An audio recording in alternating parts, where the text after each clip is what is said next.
South ఇండియాలోనే అతి తక్కువ ధరలకి రత్నాలనందించే ఏకైక సంస్థ 6JVR. విశాఖలో మెట్రో రైలుకి సంబంధించిన పనులు శరవేగంగా ముందుకు తీసుకెళ్లే ప్రయత్నాలని ఆంధ్రప్రదేశ్ ప్రభుత్వం ముమ్మరం చేసింది. విశాఖ రైల్వేకి అలానే విజయవాడ మెట్రో రైలుకి ఈ రెండింటికి కూడా కేంద్ర ప్రభుత్వం ఆమోద ముద్ర వేసింది. ఏవైతే డిపిఆర్లు ఏపీ ప్రభుత్వం సబ్మిట్ చేసిందో వీటికి సంబంధించి ఆంధ్రప్రదేశ్ మెట్రో రైల్ కార్పొరేషన్ ఇదంతా కూడా హ్యాండిల్ చేస్తుంది. వీటికి సంబంధించినటువంటి భూసేకరణ ప్రక్రియని ఇమీడియట్గా మొదలు పెట్టాలనేటువంటి ఆదేశాలు ఆంధ్రప్రదేశ్ ప్రభుత్వం ఇచ్చింది. ఈ నేపథ్యంలో అటు విజయవాడలోనూ అదే హడావుడి ఉంది, ఇటు విశాఖలోనూ అదే హడావుడి ఉంది.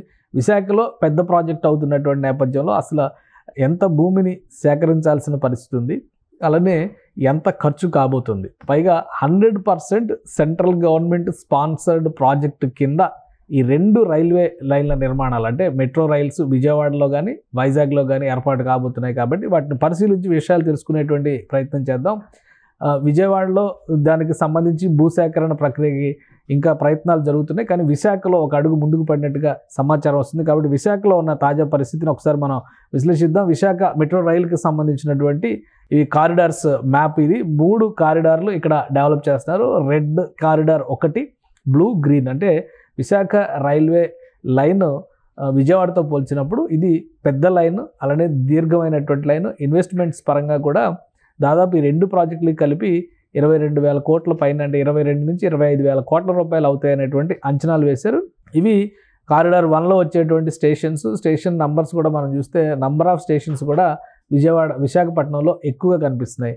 సో మొదట ఈ రైల్వే స్టేషన్ సంబంధించి అంటే స్టీల్ ప్లాంట్ దగ్గర మొదలయ్యేటువంటి కారిడార్ 1 స్టీల్ ప్లాంట్ దగ్గర మొదలైతే ఇక్కడ మనకు రెడ్ మార్క్ కనిపిస్తున్నటువంటి ప్రాంతాలను ఒకసారి పరిశీలించి చూస్తే కనుక ఇదంతా కూడా రూట్ మ్యాప్గానే మనం చూడాల్సి ఉంటుంది. ఈ రూట్ మ్యాప్ మొత్తం ఈ రెడ్ లైన్లో వస్తున్న రూట్ మ్యాప్ మొత్తం స్టీల్ ప్లాంట్ దగ్గర నుంచి చివరి వరకు కొమ్మాది జంక్షన్ వరకు వస్తుంది. అయితే ఇక్కడ నుంచి ఇది సెకండ్ ఫేజ్లో భోగాపురం ఎయిర్పోర్ట్ వరకు విస్తరించేటటువంటి ప్రతిపాదనలు ఉన్నాయి. కానీ ఇది మొత్తం కన్స్ట్రక్షన్ అంతా కూడా ఫేజ్ 1లోనే జరగబోతుంది విశాఖ మెట్రో రైలుకి సంబంధించి. అలానే విజయవాడలో అయితే ఇంత దీర్ఘమైనటువంటి ప్రదేశం లేదు.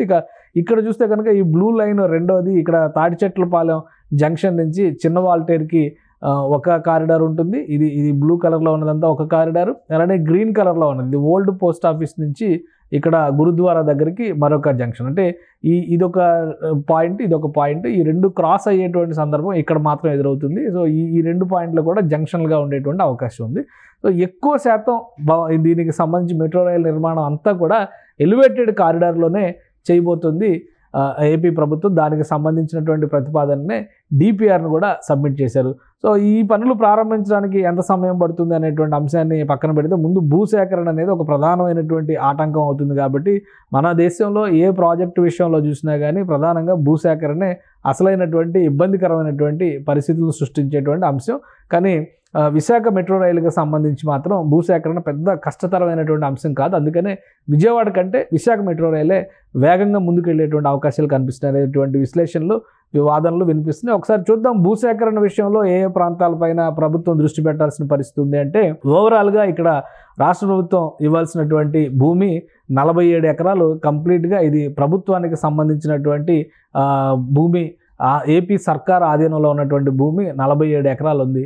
కాబట్టి ప్రభుత్వం ఇవ్వాలనుకుంటే ఇమీడియట్గా ఇచ్చేటువంటి అవకాశాలు పుష్కలంగా ఉంటాయి. ఇక విశాఖ పోర్ట్ అథారిటీ పరిధిలో మరొక 36 ఎకరాల భూమి కనిపిస్తుంది. సో మ్యాక్సిమం భూమి, అలానే కేంద్ర ప్రభుత్వ ఆధీనంలో ఉన్నటువంటి సంస్థలకు సంబంధించి 3 ఎకరాలు, రైల్వే బోర్డుకు సంబంధించినటువంటి రైల్వే శాఖకు సంబంధించినటువంటి దానిలో ఒక 4 ఎకరాలు ఉంది. మొత్తం చూస్తే ప్రైవేట్ స్థలం సేకరించాల్సింది కేవలం 9 ఎకరాలు మాత్రమే. అంటే విశాఖపట్నం మెట్రో రైలు ఏర్పాటుకి కేవలం 9 ఎకరాల భూమి మాత్రమే ప్రైవేట్ వ్యక్తుల నుంచి సేకరించాలి. సో మొత్తంగా ఇక్కడ ఉన్నటువంటి భూములన్నీ కూడా ప్రభుత్వ ఆధీనంలో ఉన్నటువంటి భూములే కాబట్టి పెద్ద సమస్య ఉండకపోవచ్చు అనేటువంటి సంకేతాలు ఉన్నాయి.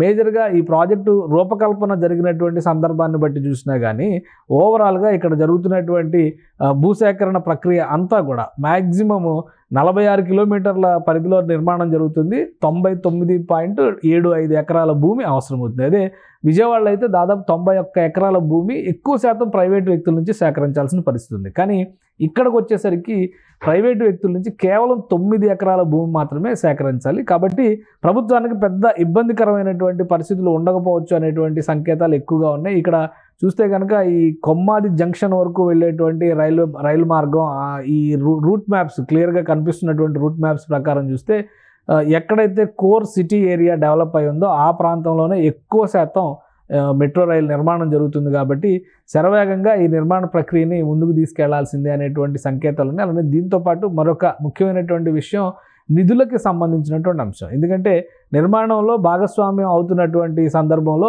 మ్యాక్సిమం నిధుల కొరత లేకుండా ఉండాలంటే ఇది మొత్తం కేంద్ర ప్రభుత్వం 100% కేంద్ర ప్రభుత్వం చేస్తున్నటువంటి స్పాన్సర్షిప్ కింద జరిగేటువంటి నిర్మాణ ప్రక్రియ అవుతుంది. 3 కారిడార్లుగా ఈ నిర్మాణం జరుగుతుంది విశాఖ మెట్రో రైలు. అయితే మొత్తం అయ్యేటువంటి ఖర్చు ఒకసారి చూస్తే కనుక 11,498 కోట్ల రూపాయలు ఈ ప్రాజెక్టుకి ఖర్చు అవుతుందని చెప్పని అంచనా వేశారు. దీంతోపాటు భూ సేకరణకు సంబంధించినటువంటి మొత్తం కూడా 882 కోట్ల రూపాయలు ఖర్చు అవుతుంది. అంటే ఓవరాల్గా చూసినప్పుడు 13,000 కోట్ల రూపాయలతో మొత్తం విశాఖ మెట్రో రైలు ప్రక్రియ మొత్తాన్ని కూడా ముందుకు తీసుకెళ్ళడానికి అవకాశం ఉంది.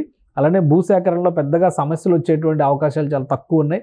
మొత్తం వచ్చేటువంటి డిస్టెన్స్ 46.23 కిలోమీటర్లు 3 కారిడార్ల రూపంలో నిర్మిస్తున్నటువంటి ప్రక్రియ ఇది.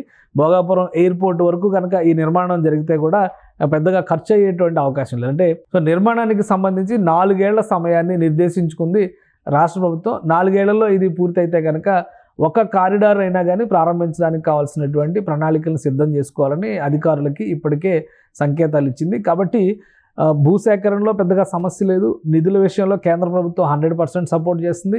ఎగ్జిక్యూషన్ పార్ట్ మాత్రమే రాష్ట్ర ప్రభుత్వం చేతిలో ఉంది. ఇక్కడ స్థానికంగా ఎలాంటి ఆటంకాలు రాకుండా చూడాల్సినటువంటి పరిస్థితులు, బాధ్యతలు రాష్ట్ర ప్రభుత్వం చేతిలో ఉన్నాయి. మ్యాక్సిమం ఇతర శాఖలతో సమన్వయం చేసుకుంటే, ఎందుకంటే కేంద్ర ప్రభుత్వానికి సంబంధించిన 3 ఎకరాలు, రైల్వే శాఖ నుంచి తీసుకోవాల్సినటువంటి 4 ఎకరాలు చూస్తే కనుక మిగతా అంతా విశాఖ పోర్ట్ అథారిటీ పరిధిలో, రాష్ట్ర ప్రభుత్వ పరిధిలోనే ఉన్నటువంటి భూములు. కాబట్టి వీలైనంత వేగంగా ఆ మార్గాలలో ఉండేటువంటి భూముల్ని ఆధీనంలోకి తీసుకోవడం, అక్కడ పెగ్ మార్కింగ్ చేయడం, అంటే ఏ రూట్లో ఏ కారిడార్ వెళ్తుంది అనేటువంటి దానిపైన మొదటగా మార్కింగ్ చేస్తారు. దాని ప్రకారం అక్కడ ఉండేటువంటి రహదారులను బట్టి, తవ్వకాలు జరిగేటువంటి విధానాన్ని బట్టి అవసరమైతే చుట్టుపక్కల రోడ్లు విస్తరించడం ద్వారా, ఎందుకంటే ప్రాజెక్ట్ నిర్మాణం అయ్యేటువంటి 4 సంవత్సరాలు కూడా రాకపోకలకి ఎలాంటి అవాంతరాలు జరగకుండా ఉండాలంటే ఈ జాగ్రత్తలు తీసుకోవాల్సినటువంటి పని ఉంటుంది. కాబట్టి స్థానిక యంత్రాంగం ఆధ్వర్యంలో, ముఖ్యంగా మున్సిపల్ కార్పొరేషన్ అలానే ఆంధ్రప్రదేశ్ ప్రభుత్వ శాఖల అధికారుల ఆధ్వర్యంలోనే ఈ పనులన్నీ జరుగుతాయి. కాబట్టి ఏపీ సీఎం చంద్రబాబు నాయుడు దీనిపైన స్పష్టమైన ఆదేశాలు జారీ చేసినట్టుగా తెలుస్తుంది. బహుశా